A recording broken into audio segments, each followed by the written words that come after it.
नमस्कार दोस्तों, उषा की आवाज चैनल में आप सभी का स्वागत है। हमारी आज की कहानी है एक राजा की कहानी। राजा रुद्र सिंह के दरबार में बहुत सारे सेवक और दरबारी थे, पर उन्हें एक समझदार और चतुर सलाहकार की जरूरत थी। उन्होंने अपने मंत्री से कहकर पूरे राज्य में यह ऐलान करवाया कि जो ज्ञानी और बुद्धिमान व्यक्ति राजा की उम्मीदों पर खरा उतरेगा, उसे राजा के सलाहकार के रूप में चुन लिया जाएगा। यह खबर सुनते ही राज्य के सभी पढ़े लिखे और बुद्धिमान लोग राजा के सामने अपने ज्ञान का प्रदर्शन करने आ गए। राजा एक एक कर उन सभी लोगों से मिला, पर किसी में भी राजा को कोई खास बात नजर नहीं आई। आखिर में सिर्फ एक ही व्यक्ति बचा था। राजा ने उस व्यक्ति से उसका नाम पूछा। उस व्यक्ति ने अपना नाम रमन बताया। राजा ने उससे पूछा कि तुम में ऐसी क्या खास बात है कि मैं तुम्हें अपने सलाहकार के रूप में चुन लूं। रमन ने कहा, मैं किसी भी इंसान का चेहरा देखकर उसके बारे में बता सकता हूँ। राजा को बड़ा आश्चर्य हुआ। राजा को लगा कि रमन सिर्फ इस नौकरी के लिए इतनी बड़ी बात बोल रहा है। राजा ने उससे कहा, भला मैं तुम्हारी बात पर यकीन कैसे कर लूं? इस पर रमन ने राजा की तरफ आत्मविश्वास से देखते हुए कहा, आप चाहें तो मुझे आजमा लें।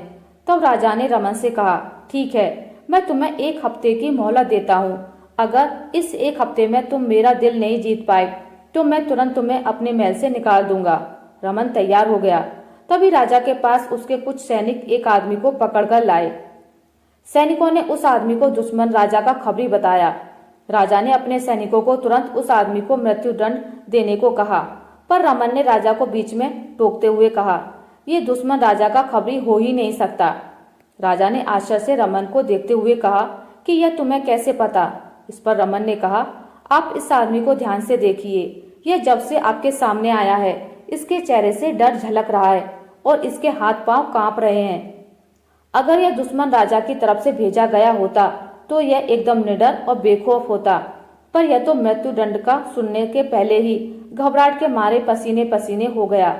तभी राजा के पास उसका सेनापति आया और उसने उस आदमी को देखते ही उसे गले से लगा लिया। बाद में राजा को पता चला कि वह आदमी सेनापति का बड़ा भाई था और बहुत सालों बाद अपने घर वापस आया था। राजा को अपनी गलती का एहसास हुआ कि आज वह बेवजह एक मासूम इंसान की जान लेने वाला था। राजा आज रमन से बहुत ज्यादा खुश था कि रमन ने उसे पाप का भागीदार होने से बचा लिया। अब उसे थोड़ा थोड़ा रमन पर विश्वास होने लगा था। अगले दिन राजा ने रमन को अपने कमरे में बुलाया।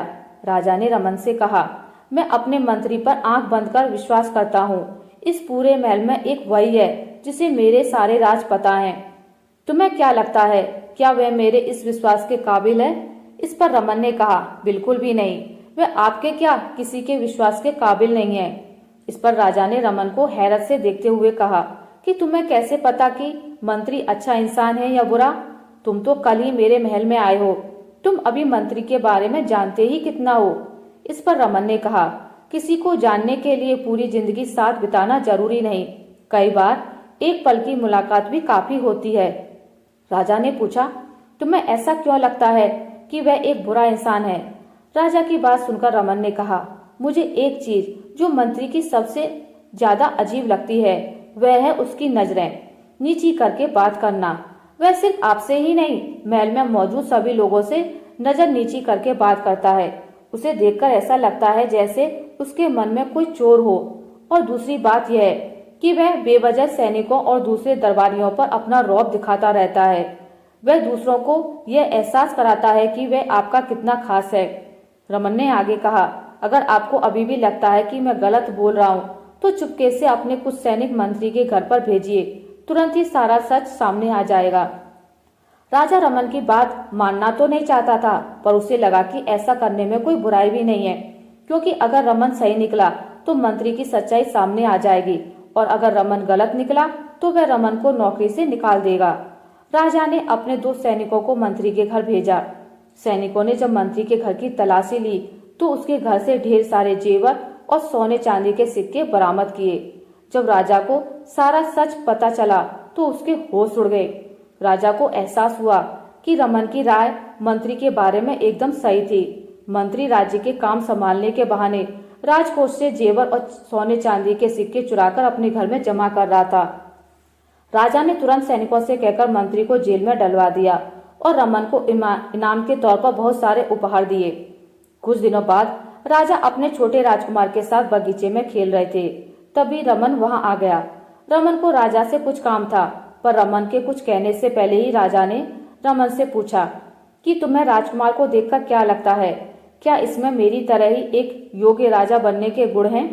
राजा की बात सुनकर रमन एकदम शांत हो गया। वो कुछ ना बोला। राजा ने रमन से दोबारा पूछा, तुमने जवाब क्यों नहीं दिया कि राजकुमार में एक कुशल राजा बनने के गुण हैं या नहीं? इस पर रमन ने कहा, मैं सिर्फ एक शर्त पर आपको यह बताऊंगा कि सच जानने के बाद आप मेरी जान बख्श देंगे। राजा को रमन की बात सुनकर बड़ा आश्चर्य हुआ, पर उन्होंने रमन को वादा किया कि वह रमन को बिल्कुल भी सजा नहीं देंगे। जब रमन ने कहा, यह बच्चा एक राजकुमार हो ही नहीं सकता, यह सुनकर राजा का चेहरा गुस्से से लाल हो गया। राजा को रमन की बात ने हैरान कर दिया था। वह चाहकर भी रमन को उसकी बात के लिए सजा नहीं दे सकता था। राजा ने अपने गुस्से को काबू में रखते हुए रमन से पूछा, आखिर तुम होश में तो हो? तुम इतनी बड़ी बात बिना सबूत के कैसे कह सकते हो? तब रमन ने कहा, यह बच्चा सिर्फ कपड़ों और रहन सहन से एक राजकुमार जैसा दिखता है, पर इसका व्यवहार और आचरण राजवंश के लोगों जैसा बिल्कुल नहीं है।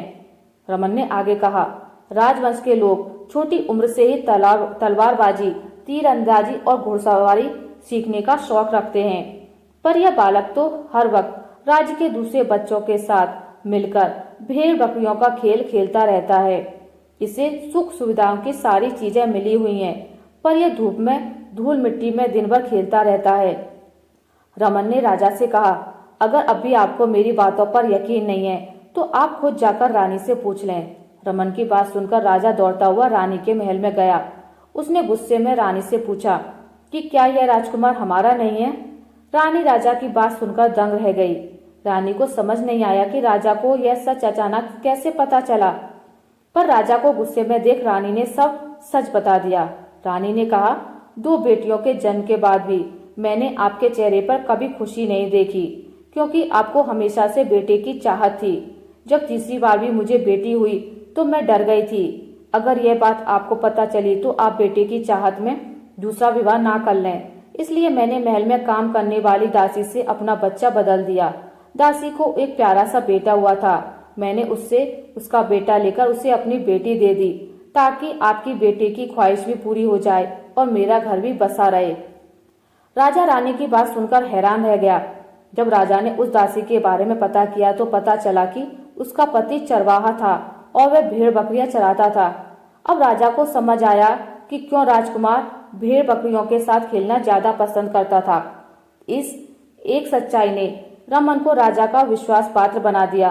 राजा को सच में यकीन आ गया था कि रमन में ही उसके अच्छे सलाहकार बनने की काबिलियत है।